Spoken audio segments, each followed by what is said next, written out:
now, EU leaders are holed up in Brussels and considering fresh sanctions of their own. We're discussing what those sanctions and those growing tensions mean for the world order as it stands with my guest, Wilfried. Bolewski is a former German ambassador, also a professor of international law and diplomacy at the American Graduate School here in Paris. We're also joined by Michael BRET, who's head of thematic research and specialist of European economic energy at AXA. With me also Boris, NAJMAN, who's an associate professor of economy at the University of Paris Est Créteil, former advisor as well to the Ukrainian government. And joining us by satellite from London is Dmitry LINNIK, the London bureau chief of the Voice of Russia. I'd like to turn to you, in fact, Dmitry. We were talking as we split up for the break about Ukraine and the tensions that remain and the possibilities of further conflict beyond the Crimean Peninsula. I'd like to broaden it out a little bit. This increased tension, the announcement that the G8 is dead, are we talking about a redefinition of the world order as we knew it until now, with a definitive break now in relations between the West and Russia? Well, I think what we need to be talking about is the, a redefining of the relationship, as it were. I mean, if we look deeper into things, ever since 1991, since the collapse of the USSR and the division of Russia and Ukraine into two separate entities, that was never on anyone's mind, except perhaps Zbigniew Brzezinski. Anyway, ever since then, Russia's been treated as a loser in the Cold War, and that's been the attitude. Russia has never been happy with that. Putin, and actually Yeltsin before him, President Yeltsin, spoke about this on more than one occasion. I mean, we've heard what Victoria Nuland said about the EU and her attitude. I don't know if EU is happy with that kind of relationship, but Russia is not. Certainly the current Russian leadership is not. But a redefining of a relationship is what is needed, and that's what Ukraine clearly shows. I'd like to put that. That's a very interesting point to Wilfried Bolewski. It is a reminder to the West that for the last 2.5 decades now, the West has been considering Russia something of the loser of the Cold War. It has imagined that it could be brought back into the fold of the international community as a partner. In the meantime, another narrative has been in place in Moscow, which has been watching with its own concern at unilateral actions by the United States in a number of different international conflicts. And today, Russia, with Ukraine at its heart, has made its voice heard in a way that perhaps the West hadn't seen coming, but that makes a great deal of sense if you happen to be in Moscow. It reminds me of a recent saying of the former Chancellor Kohl. We have neglected Russia. Kohl, early reunification of Germany in 1990, has had close contacts, intimate contacts with Russian leaders. And indeed, the West has not taken too seriously, was not too interested in the expectations, the mindset of Russia in post-Cold War times. And it now haunts us to be confronted with abrupt, rash, aggressive actions such as this one. Do we really have to re-establish the relationship? I think we have to redefine the world order that has been created, not least of all on the basis of the UN Charter.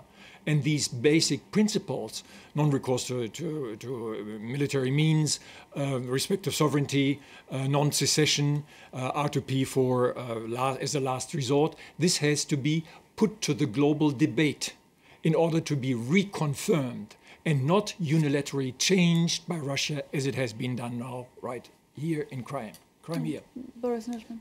No, what I think is that we can't bring this idea of humiliation of Russia, whatever. In the middle of the first war in Chechnya, we'll have to say to Dmitry that IMF was providing more than $50 billion to Russia. We were helping Russia to get out of the crisis. Everybody was going there, myself, to help them for the transition. We will open the market to export. We financed by the gas and help enormously Russia in the transition period. It's not true that Russia was isolated. Russia was member of the G8 and is still, if they want. They were candidate for OECD country. Imagine, candidate for the OECD country. They were accepted in the WTO, World Trade Organization. Come on, Russia has a very important place as an actor, was never humiliated. The story is about something else. We have a regime that changed. It's not the USSR as we thought.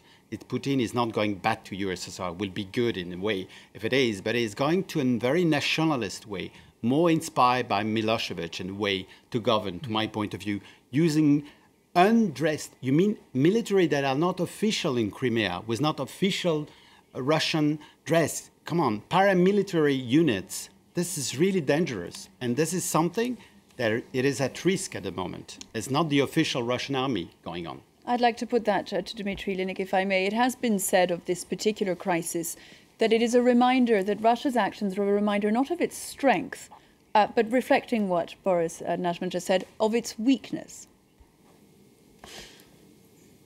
All right, let's look at it from a different perspective. The Helsinki Final Act was dead in the water with a redrawing of the map of Europe through the breakup of the former Yugoslavia. Well, of course, the Soviet Union, that was a change of borders, which was guaranteed by the Helsinki Final Act. But then Kosovo, another precedent.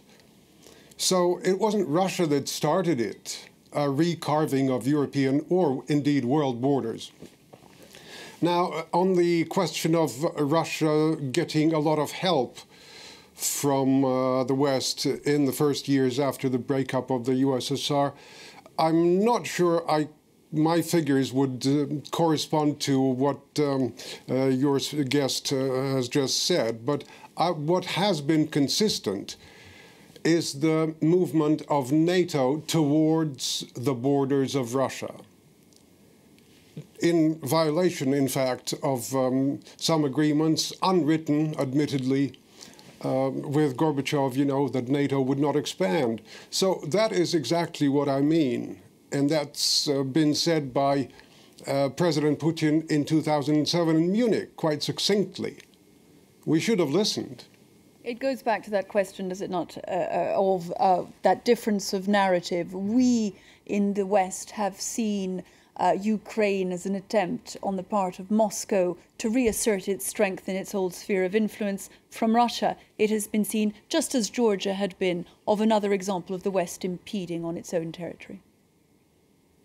But we must draw certain lines which have been established within the UN Charter, that any change of status quo can only be done peacefully and with the consent of the international community. But that has not always been the case from the part of the West. But that is what we have to defend now, and going against the forceful intimidation policy that Russia just put forward in Crimea. Well, what is Russians' ambition? It's hard to tell, right?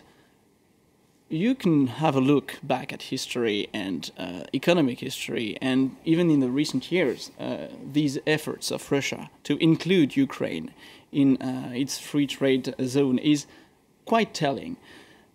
It tells you that Ukraine is quite different from Georgia or from other neighbor states from Russia's perspective because of its size, because of its interdependency with the Russian economy. So Russia needs not only metals coming from the closest part from Ukraine in order to rebuild his industrial power and to try and take its economy out of the purely commodity-driven and dependent economy. It needs as well to, if Russia wants to diversify, to recreate its military power maybe, but its industrial, economic power, it needs to diversify, to rebuild its economy, and it's not in a free trade with Belarus and Kazakhstan that is going to manage that. It's with strong trade ties with Europe that it needs to take care about. It's as well with and thanks to a wealthy Ukraine and economic ties with Ukraine. So that's quite key to the development of the Russian economy. Is it something that is in Putin's agenda? Is it something that Putin wants above all? And above asserting Russian pride, who knows? But it was economically necessary that Ukraine stay within its reach. It is economically necessary for Russia that Ukraine doesn't become one of these living dead economies where all the problems that you mentioned are pervasive and prevent the economy from growing. So that's a very strong fact for Russian economy that Russians know about. Is it what is sought after, or are just these few 25 people's wealth above priorities of developing the economy itself? No one knows. But a strong Ukraine economy, a wealthy Ukraine, a stable Ukraine is necessary for Russia to develop and come back not only on the diplomatic scene, but on the economic scene as well. Maybe that is one of Putin's priority too. I'd like to put it to Dmitry, LINNIK. Do you think, will economic necessity beyond, as Michael BRET was just saying, the needs and desires of those who've been placed on the list of the Americans, targeted by those sanctions, will the wider, broader economic needs of Russia, in a sense, take the upper hand? And will Vladimir Putin be obliged to retreat from this growing war of words as he seeks to soothe relations with the rest of the world, Ukraine on one hand, but the wider world also? Well, I mean, it's not in Russia's interest to up the ante, as it were.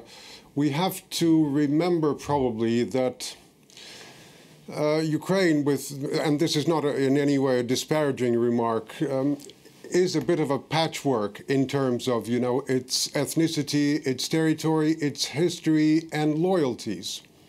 The country was put together during Soviet times out of, bits of Russia, bits of Moldova, Romania, Poland. So it's different loyalties. And to keep it together, the central leadership in Kiev needs to be very wise. What are we seeing now? I've heard it described as a democratic power, democratic government. Well, it is anything but. It was installed by a few thousand protesters in Maidan Square. And then we go and dismiss a referendum by 2 million people in Crimea. How does that figure? I'd like to put it to Boris. NAJMAN, we go back to that question of different narratives, this time with regard to all that's happened in Ukraine since November and with all that's happened in Crimea since last Sunday. Again, Dmitry, Russia is full also of division. If you enter in this, you have Tatars in Russia. You have maybe hundreds of different origins. You will have also the same problem if you open these doors. You will destroy your own country by doing this kind of policies. Of telling that a country has different narrative, different whatever. It's exactly what you describe as true for Russia. So I don't think it's a good way to have international relation. Concerning Ukraine, again, the movement of Maidan as a movement was against corruption and as rent-seeking system that was established in the country. And because people were fed up of that system, I think it should be a very interesting example for Russia to change the institution, not to rely only on gas and oil, and to develop the economy in a different way, more for citizens rather than oligarchs. That was the promise of Putin, to change it when he came to the power. He didn't really change that. He concentrated even more the wealth in the hand of few people. So I think today, the political reform are requested from citizens, to us in France also, but it's more urgent in countries like Russia and Ukraine. In the meantime, yes, please, I'd like to, but please go ahead. Dmitry, LINNIK, you wanted to respond. Yes, thank you. Well, actually, nobody contests the fact that corruption in Russia is a big problem, an existential threat almost. And it was in Ukraine and still is, and I suspect strongly it will be. The irony is that the Maidan started as a protest against corruption, as you've just rightly said, but also as a protest against Yanukovych declining to sign the association agreement. Now, the irony is that Yatsenyuk, the head of this new government in Kiev, postponed the signing of the economic part of the association agreement. Why? Because Yanukovych, it turns out, was right in reassessing the economic prospects of that agreement. So what we've seen is a regime change, and now we're back to square one. Where is the association with EU? Where's the visa-free regime, free travel, economic reforms? Nobody's certain about that. I'll put it briefly first to Michael BRET. It was the question to begin with in Ukraine. It remains the question, according to Dmitry LINNIK, today for Ukraine. What is in the agreement with the EU economically, in concrete terms? What will it bring to Ukraine? Well, it's a choice of economic development between a closer association with EU and closer association with Russia. And that's where the society was divided. And I mean, both ways could work out if only Russia could build some efficient economic ties and relations with Ukraine. On the other hand, this play between the EU, Russia, and Ukraine is always thought about, economically speaking, through the transit of gas through Ukraine to Europe. And it has been a record high in the past couple of years. It has slightly declined. But the truth of the fact of the matter is that Russia has broken that down, and Russia will not need to have its gas transiting through Ukraine anymore. It has built a Nord Stream going directly from Russia to Germany. It is going to, and Italian societies included in the project are still building this southern stream going directly to Bulgaria and then to Italy. In a couple of years, Russia is not going to need to respect Ukraine in order to have strong ties with Europe itself. So in a way, the diplomatic and human rights issues between Russia and Ukraine starts to be disentangled with the common interests of Ukraine and Europe, and of Europe and Russia to have Ukraine between them. So looking ahead, the most powerful tool, maybe weapon for Russia, might be military, it might be economic as well, towards Europe. It might be plainly the price of gas. And Russia feeding gas quite cheap to, reasonably cheap to Europe might just be in a position to discourage all other gas suppliers to Europe. Europe is trying to get rid of its dependency from Russian gas. Yet another plan has been commissioned to the. But for the time being, it remains for the time being, and for at least 5 years, but even more than that. So, imagining then that Russia does the same as the EU is considering doing and moves on beyond targeted sanctions against lawmakers, banning them from Russia, and towards either a huge hike in the price of gas or indeed a cutting off of gas supplies totally, what will that mean for the European Union? Well, very bad things. It would mean a skyrocketing price of gas in Europe, because our alternatives are very low, and we are trying to build alternatives. Liquefied natural gas coming through Rotterdam, pipelines through Turkey from Azerbaijan, etc. But these can be easily discouraged very smoothly by Russia just by feeding Europe with just a low enough price in order to discourage these costlier alternatives that are trying to emerge but will not emerge if they are not economically viable. So if Russia plays economically, it can very easily do so by just keeping on pumping gas in Europe at a quite low price. Boris and NAJMAN, the ball then, in economic terms, seems to rest in Moscow's camp, at least when it comes to gas. In the meantime, the fundamental question that began all this, which was which way Ukraine would look, whether it would look east or west, remains key to what happens in Ukraine, key also to how widely this spreads beyond and how deep the divisions between the West and Moscow over this issue become. I just want to answer to some points to Dmitry, because I think he's maybe not looking at the recent acts from European Union. And so all exports from Ukraine are now free of taxes since yesterday. And so Ukraine can export directly to the European Union without taxes. So this is a big move. It is taking off like almost 500 million euro of taxes paid by the exporters from Ukraine to European Union. So that's a big move. There is at the moment a negotiation to have visas free for Ukrainians, and big discussion on that. I think Europe will move to that. I think the political aspect of the agreement is signed, and the economic will be signed. There is negotiation very, very quickly on the agreement of association with Europe, so there is no doubt about that. Also, a very big move is that there is demands of very important cooperation for education, science, investment from Europe. There is experts coming and helping Ukraine at the moment from the European Union. There is a German expert, French expert at the moment on the field because they want to make the economy more based on labor productivity and less based on energy, to change the path of development of Ukraine, because Ukraine has the capacity to have a large labor productivity with high educated people. It do not need to have high industry, very big industry consuming a lot of energy. So this is the changes that takes time. That's not going to happen now. But I think some of the measures shows that, yes, Ukraine wants, since the 90s, to have very close relation with Europe. It's not the first time. It's not the first demonstration on Maidan, Dmitry. There was demonstration 10 times already.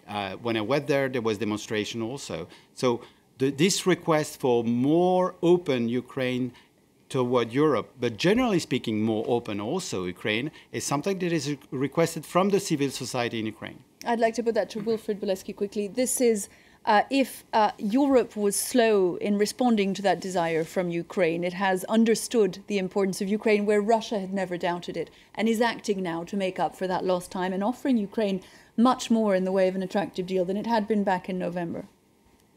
Listening to these arguments of economists, it brings to my mind that the economic interdependence is so strong that it is without alternative. Anything else, including the punitive sanctions and the ratcheting up of punitive sanctions, only goes into the direction of a trade war, which no side can muster. Europe, I think any association or other agreement with Europe should also take into consideration the interests and expectations of Russia as the neighbor and the biggest neighbor of Ukraine. This is a new and an extensive perspective that the EU has to take. It was only concerned about itself and the member states. It may have a different and an additional factor coming in, and that is Russian expectation. Should, Dmitry, LINNIK, the EU manage to take into account Russian expectations, Russian sensitivities, which perhaps it has failed to so far, can you foresee that the tensions that have been building over the course of the last few days will come down, and that some sort of workable relationship between the West and Russia could become a possibility again? Well, I think they should. They ought to. There's no other realistic way to pursue. My concern, however, is that currently from their latest actions, no disrespect, but I see the Kiev government as pretty dysfunctional. They are effectively, I'm afraid, controlled by those few thousands of people who installed them initially, or at least who chased out Yanukovych, the president. So controlling those people in the street, that's going to be a huge task, which I don't think the current government in Kiev is capable of. So it's vital that Russia and the West engage directly between themselves, agree what their red lines are. Because I'm not really sure of the effectiveness of the current government in Kiev, and certainly the official Moscow does not see a counterpart in there. Very briefly, Boris, NAJMAN, running out of time. No, I think, again, it's important, Dmitry, it's really important. Ukraine is an independent state. You can't intervene like that to change the government because you don't like the government. You can't, you know, it's not going to be even good for Russia in the future to do so. So saying that you want to divide the country, intervene in the East, change the government by this way, it's just very good, usually for the stability of Ukraine, for your own stability and for the stability of Europe. So the good path is to wait for the election of May 25. There is several candidates. It's open. So let the people choose what is their choice. I think you want to defend this idea of democracy, so defend it and say let the people vote on May 25. On which note, I'm afraid we're going to have to wrap up this debate. Thank you very much to all of my guests, to Dmitry LINNIK for having joined us from London, to Wilfried Bolewski, Michael BRET and Boris NAJMAN for having been with us here in the studio tonight. Thank you very much indeed. In just a couple of minutes, there'll be another look at the very latest news and the rest of Live from Paris. Do stay with us.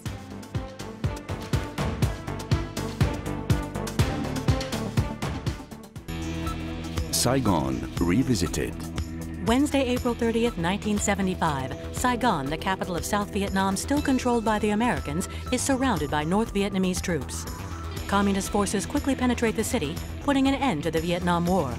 The former capital of France's Indochina is now the leading industrial center of this emerging economy. The bustling city, now called Ho Chi Minh, still bears battle scars, and memories of old Saigon are still very much alive. Don't miss Saigon Revisited on France 24 and France24.com.